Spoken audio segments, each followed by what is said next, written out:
Hello from New York. I'm Chris Hayes. With me this morning, I have Congressman Jerry Nadler, Democrat of New York, Suzy Khimm of the Washington Post, David K. Johnston, author of The Fine Print, How Big Companies Use Plain English to Rob You Blind, and Veronique de Rugy of George Mason University. We are talking about the deal that was struck between congressional Republicans, congressional Democrats, and the President of the United States to avert the so-called fiscal cliff. And we've picked through, I think, some of the fine print, if you will, of the deal.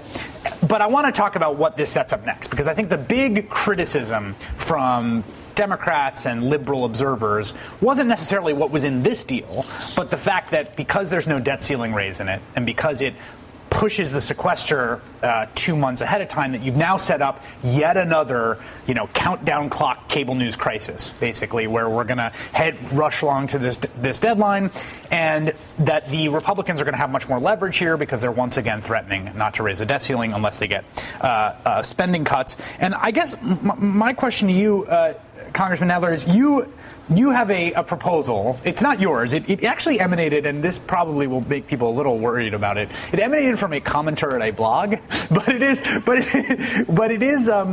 is, I think, pretty sound, actually.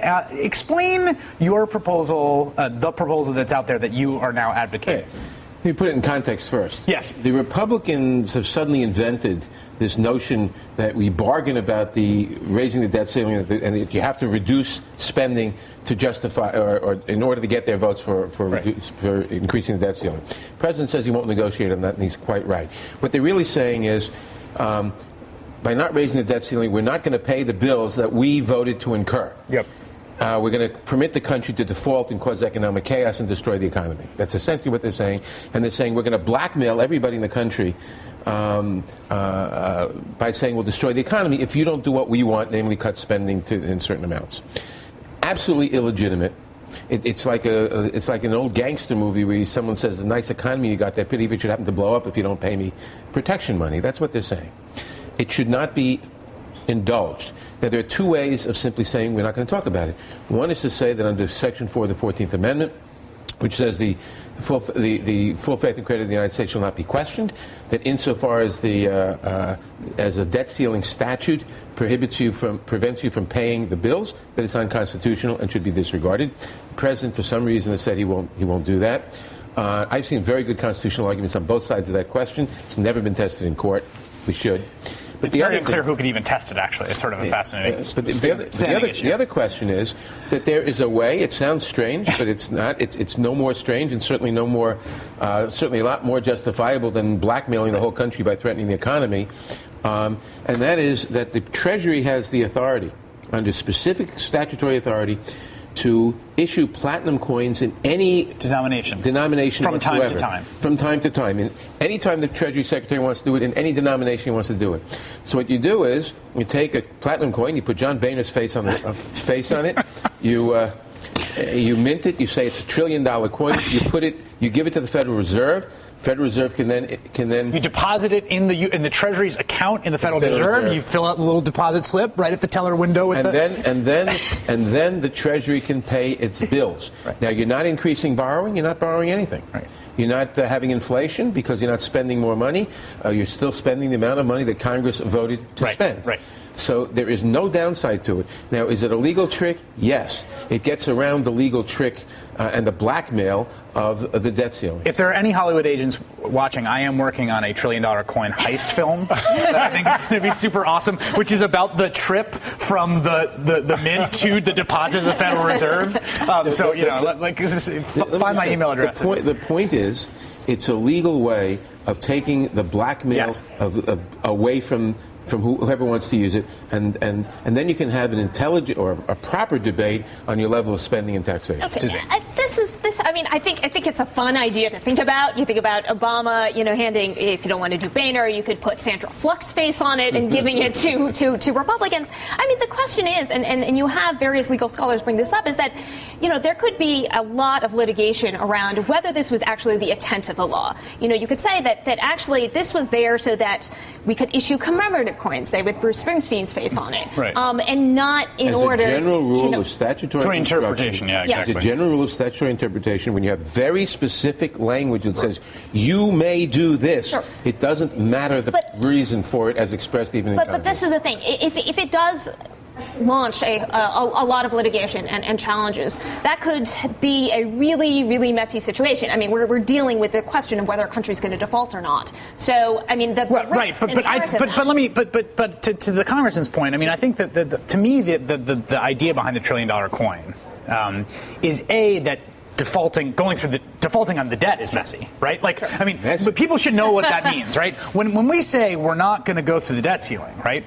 There is a huge list of creditors out there. If you printed out everyone the U.S. owes money to, right? And I mean, it would fill this room, probably. Grandma right? Social Security. Yeah, and literally what we are saying is some of you aren't going to get paid. Now, there's no one specifying who is not going to get paid or at what amount. So maybe you just go through and you say, you know what, red state seniors, you guys get 100%. Blue state seniors, you get 50%. Or Democrats in Congress, you get 50% of your salary. And Republicans, literally all of that is now open once you say we're not just going to pay the people that we owe money to. But technically, defaulting would mean not paying the interest on your debt. Right. So that's or not renewing the debt. Yeah. Or not renewing the debt. But no, it's not just necessarily the interest, right? The point is there's a lump sum of money you got to pay out. You've got to recycle that debt as it comes due, because we're doing very important. Most of the borrowing we're doing now at these super low interest rates, it's 2-year debt. Right. So we're highly vulnerable to an increase in debt rates. And by the way, my class at Syracuse University Law School, we're going to examine this very question. But wait, the point of what you just said is very important. If you default on your debt, your interest rates are going to go hugely upward, and you're going to owe a lot more money. Yes, that's right. I think the reason that and your deficit's going to increase hugely. That you sort of saw this resurgence in the popularity sort of all over Twitter about this platinum coin idea, and bloggers, other folks have taken up, is that I think there is this feeling that this debate should not be happening. Yes, I think this is a strong feeling on the left that this should not be a question. And here's my feeling on this, that one of the disturbing trends of congressional behavior in the last 5 years, in the 112th particularly, is exploiting the gap between norms and rules. Which is to say, the Republicans have got very good at this kind of arbitrage, in which things are technically doable under the rules, but just haven't been done before. And to me, the $1 trillion coin is a kind of equal and opposite response, which is to say, it's in the rules. Go read the statute. We'll go put it on the website. You can, literally, the Treasury can mint the coin. Now, everybody says, well, that's ridiculous. It hasn't been done before. It's not in the norms. But the point is that the Republicans have their tremendous power exploited the gap between these two. And the other thing I would say is that when it comes to monetary policy, extraordinary times have produced some monetary improvisation in the past. The greenbacks of Abraham Lincoln, delinking gold, which FDR did, which conservative economists say was one of the things that brought us out of the Great Depression, right? So there are moments in which you have to do sort of extraordinary things. Conservative economists say brought us into the Great Depression. Liberal economists say they brought us out. If I can add, I totally agree with you, Suzy, that, this in practice could be a total disaster. But more importantly, this is evidence of how dysfunctional we've become. The fact that you get no argument here. We don't have a Congress who's actually interested in addressing the real problem. We have a Republican Party that is willing to use blackmail and destroy the economy in order to get their way of shrinking government, and that's the problem you have to address. In certainly defending the Republicans who are not But that's the reality. But the things like we're spending way more than we collect in taxes, and this is going to continue going forward. We need to address this question. That is not true. And this is a gimmick to continue not addressing this question. No.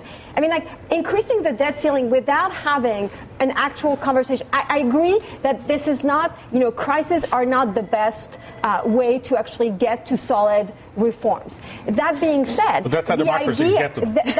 The problem is the idea that we can just give a blank check to the government. Right now the debt is over 6 You don't times have. what the government I got to reply to this about 4 major errors in what you just said, maybe 5. Number one.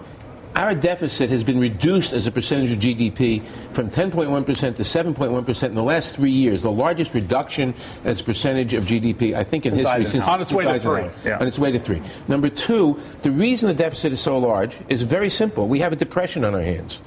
or recession, call it what you will. And that means tax revenues plummet and things like unemployment insurance and food stamps go up.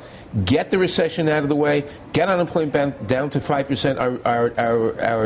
Our deficit goes way down by about 40%. It's not that we're overspending. Our spending as a percentage of GDP is not up. It's down, in fact, to the lowest levels. In the short term, yes. Yes. Right. In the long term, you have to deal with medical costs. Yes, right. That's the really long term. But when we're talking about short term, we're talking about the next few years. Costs, yeah. And the fact is, you can have a debate. You can disagree with what I'm saying now. You can have a debate over whether the deficit's too large or whether we ought to spend more or less or tax more or less or whatever, but not at the point of a gun by threatening to destroy the economy. I want to thank Congressman Jerry Nadler, Democrat of New York, for joining us this morning.